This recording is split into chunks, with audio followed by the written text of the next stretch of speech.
day in the life videos keep getting people fired. I love my job. I would have never done anything to jeopardize it. A few months ago, it was the Mac store employee at the LAX airport who got fired after posting day in the life videos showing an array of confidential information. I covered that situation and a few others in a previous video. And now there are new viral situations where this day in the life trend is ending people's careers and even exposing illegal business operations. As you guys may know, I am the substitute that was recently fired from teaching because of my TikTok. I had absolutely no idea that I couldn't record students, or else I definitely wouldn't have done it. Day in the life is a trend where people film a play-by-play of a day in their life. Most people spend most of their days working, so most of these videos show people's workday. Some of them are interesting and inspiring and give us insight into what other people do for work, but some people show way too much information in these videos, and that can have career-ending consequences. Today, we're going to be discussing a couple of new viral situations where this has happened, starting with the substitute teacher who got fired after posting a day in the life TikTok of her first day. Yeah. We got a new hustle unlocked. I'm a school teacher now. Little breakfast. Let's get the day rolling. Who would have ever thought it? 8 a.m., filming students walking in the hallway. Yes, ma'am. Have a good night.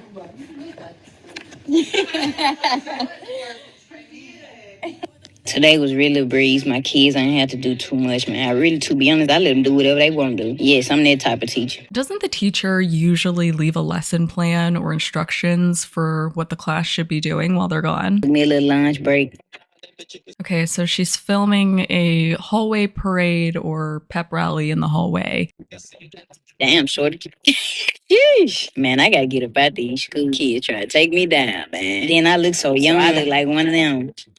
Appreciate. You know, my little free time, I had to go out there and give me some little content, little fit check. Really just a chill fit today. Cause y'all know if it was up to me, I would have been rough and head to toe.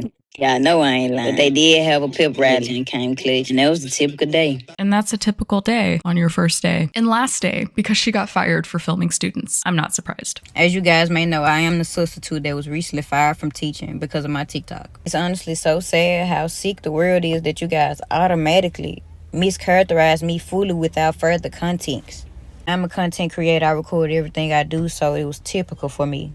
And as you guys know, if you create content, you will know that everything you see is not what you get. Majority of the content that you do see was recorded while I was alone. It looked as if I had a class, but I did not have a class, and the school knows that. I did not have a class. I had nothing but free time. Aside from the body camera that was already recording, everything else was recorded when I was alone. So she's basically saying that she staged the clips where it looked like she had a class or was talking to a class. The body cam that was already recording, I mean, that's exactly the problem. And as I explained to when I first arrived, this was my very first time subbing ever. I had absolutely no idea that I couldn't record students, or else I definitely wouldn't have done it. I truly would have honestly recorded myself if I knew it was an issue with recording students. She said that she didn't know that she couldn't record students because this is her first time subbing. Did she just show up for her first day without any sort of training or an orientation or having to sign some forms about like the code of conduct? And even then, like, I think most people would just know that you shouldn't film students and post them to your social media. But I would be surprised if she didn't have any sort of information. I truly would have honestly recorded myself if I knew it was an issue with recording students. I went on TikTok before I worked, and that's what I seen. I am by far no predator or anything close to it. That is insane for it even to be put onto me. I truly just thought I was doing something good for the youth. Like, honestly, and I was enjoying it. I wasn't going to make a video, but I've been receiving an awful amount of hate. I feel like it was necessary for me to clear my name up. I truly do apologize for how it may seem, but my slang and terminology is much different than yours. But none of the kids knew they were being recorded at any point. None of the kids knew they were being recorded at any point. Does that make it any better? And I do apologize for this once again. I truly do, but I had no idea this was prohibited. I assure you that it would have not been posted. A lot of people interpreted what she said in the video's voiceover during the hallway parade as predatory. Damn, shorty. Yeesh. Man, I gotta get up out these school kids try to take me down, man. Then I look so young. I look like one of them. I can see it, although she is adamant that that is not the case. What I meant by shorty in the terminology, the kids were going to take me down were absolutely not what you guys took them as. Those kids were smaller than me, shorter than me, younger than me. They are shorties. They are young. That absolutely means nothing with flirting. My terminology is much different from you guys. So I said the kids were going to take me down as in a phrase of the kids all together. That absolutely did not mean anything. That is sick to even think of that. I am a content creator. I am known. The kids knew me. They were supporters of mine. So I say the kids were going to take me down. It means as the same way that supporters do anybody else that they support. I'm no different from them. I handle myself more than properly. I do have a fan base. I do have supporters. I do have people that know me. Those kids already had knew me previously. It was several kids coming up to me trying to see, am I that person? That's what I meant by take me down. All hassling me at once is what I meant. Absolutely didn't mean anything from kids. That is sick. Those are kids, so they see me as somebody famous. They were all entouraging me at one time. That's what I meant. I find it sick that you guys would assume that I'd be saying that phrase in any other way. Before her account was banned, she had around 100,000 followers, I'm pretty sure. So I was kind of questioning, like, it was her first day, so how would students have known her previously? How would they know who she is? Like, what are the odds that they would actually watch and be familiar with her TikTok content? That question was answered for me, but we'll get back to that in a second. This was a voiceover I added way after I left the school. Again, it was an additional voiceover. It was not recorded. On the videos, it was nothing saying I was cheering the school on. There was an additional voiceover that I added after I mashed the videos up. I am truly so sorry that you guys are not familiar with me or my terminology, but I absolutely meant no harm. The entire 2 days that I worked, I did nothing but my job. What do you mean?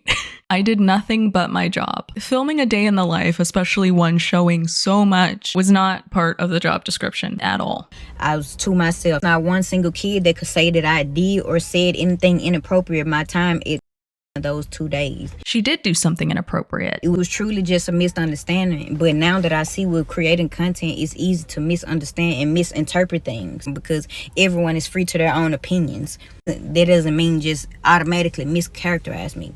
Like truly, like honestly, you guys, I would truly have to be an idiot to know that I'm doing something wrong that would lead to this much and still do it. I absolutely did not know. What I said in a voiceover was absolutely not meant how you guys took it. I just talk very differently. My slang is different. I do realize that those are students and I am an adult. I should have been way more professional with my word choicing. Yes, should have definitely been much more professional overall, and especially with the word choice. And what further lends to that is the overall unprofessionalism and the blurring of boundaries throughout that video. She has a constant theme where she's emphasizing how young she looks. She looks like she's one of them. She looks like she's one of the students. She doesn't look like she's a teacher, but she is a teacher, or she was a teacher. Like, someone can look younger than their age at no fault to them, but that doesn't change the fact that they're an adult, full stop. So that coming off as like a point of pride for her in the video, I don't think helps her case at all. She also said that the kids didn't know that there was an additional voiceover added onto the TikTok. Well, I'm sure they do now, and her voiceover combined with filming students without their knowledge created this further separate issue. One of the students shown in the hallway parade was briefly looking in the teacher's direction. So after this entire situation blew up, a student kept receiving messages from people online who were under the impression that she was looking at her teacher in an inappropriate way.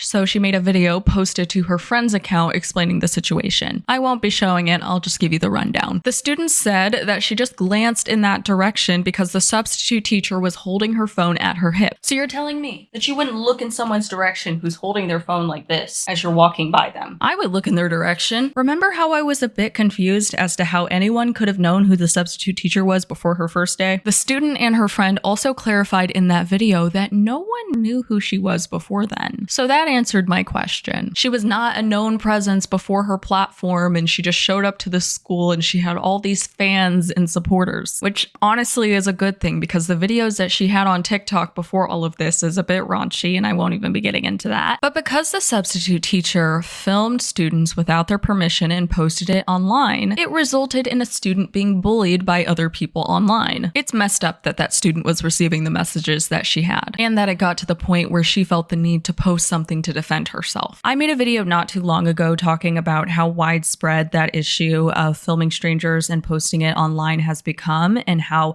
Meta glasses are making it even more of an issue. Something I tend to emphasize on my channel is that if you're going to post something publicly to the internet, you should make sure that you're okay with facing the court of public opinion over that thing. If it's something that you don't want people to have discussions about, or you don't want to be known for that thing, then definitely don't post it publicly at all. Because you cannot have retroactive control over something that you posted publicly yourself. But all too often with strangers being filmed without their knowledge and posted online is that they didn't make the choice themselves to put whatever it is out there online. But because it was put out there by someone else, they still have to deal with those outcomes for better or for worse. The substitute teacher also made another 5-minute video basically saying a lot of the same things. Man, I'm actually a great person to have around your kids. You get what I'm saying? Great mentor. Head always been on straight. Never been a loose screw. In addition to that, she gave an update that she was fired from her other job based on how much this situation had blown up online, and that she started a GoFundMe page. The next situation that I'm going to get into is a Lash tech who posted a day in the life video exposing her own illegal business operations. Come with me for a no call, no show. She's walking through a storage facility, and then we come to see that her shop is inside a storage unit. I mean, this got a range of reactions from people. People are saying that they understand because they would be very sketched out by having to show up to a storage unit for their lashes. Not gonna lie, if you gave me the address and I pulled up to a storage unit, I'd think you're trying to unalive me, so I get it. People are also going back and forth on whether it's legal to operate a lash business in particular out of a storage unit. Yes, you can run a business from a storage unit, but primarily for operations like storage, inventory management, and shipping, not for client-facing activities. People are arguing whether it's important that she has a sink within the actual storage unit or whether the bathrooms from the actual storage facility building itself is sufficient. And there are other people saying this isn't so bad. There are people doing lashes out of their car or out of their house. But is this just a bunch of people hating on someone, just trying to run their business and get their money up? Or are they calling out an obviously illegal business broadcasting health and safety violations? I don't know. I don't see the issue with the storage unit personally. Keep getting your money up. For somebody doing this type of service or really anything in the beauty industry, it can be kind of difficult starting out. Renting an actual suite can be kind of expensive if you don't already have your clientele built up. And as much as I sympathize, it's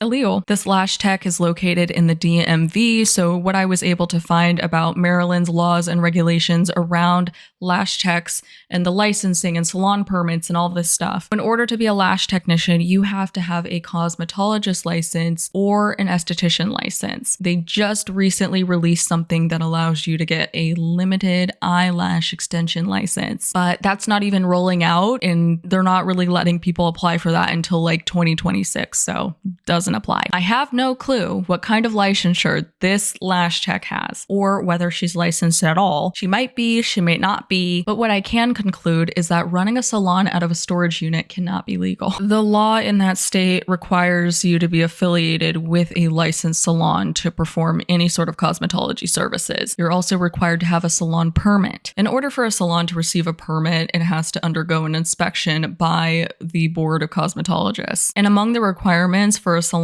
passing and being able to get a permit is that the salon has to have a restroom maintained specifically for salon clients. You also have to provide proof of zoning documentation from the local zoning board, basically saying that this place that I want to use as my salon is zoned to be a salon. So that address has to be approved for use for like cosmetology services. If it's a home-based salon, then it can't be part of your living quarters. It has to have its own separate entrance and its own bathroom. There are also some storage facilities that do allow businesses to operate out of them. But by that, storage facilities mean that you can store things for your business in the storage facility, but you can't work out of it. So if you have inventory that you need to store somewhere, some storage facilities are willing to do that, but you can't run a client-facing business out of a storage facility. So what can happen to somebody if they're operating out of a space without a salon permit? Well, the board of cosmetologists might initiate criminal prosecution. If you're licensed, you could lose the license. You could also face some hefty fines. Given the potential consequences, it's pretty shocking that someone would broadcast themselves themselves operating a lash extension business out of a storage unit. Many people have pointed out how it's not wise to post this type of thing online. Publicly posting evidence of illegal activity isn't really a good idea. Self-snitching is at an all-time high. Don't understand posting this just so that people can report you. Yes, people went the extra mile to report her to the state board and to the storage facility. Some people started saying that she got kicked out of the storage unit, but I can't really confirm that. I can reason with the idea of like doing what you gotta do before you can like afford the next step and go get your own salon suite and stuff. But especially if you're posting this online, is it really worth the risk? I've been getting lash extensions for almost 3 years now. I wouldn't personally feel comfortable getting my lashes done out of a storage unit, but that's just me because she does have clients. There are people out there who are more than willing, but it's still illegal and it's still against pretty much any storage facility's policies. So sharing that online is not a smart move at all. Let me know in the comments what you guys think about the recent situations where people are posting day in the life videos of their jobs and it just does not work out in their favor because I think they are showing entirely too much. Anyway, I'll see you next time.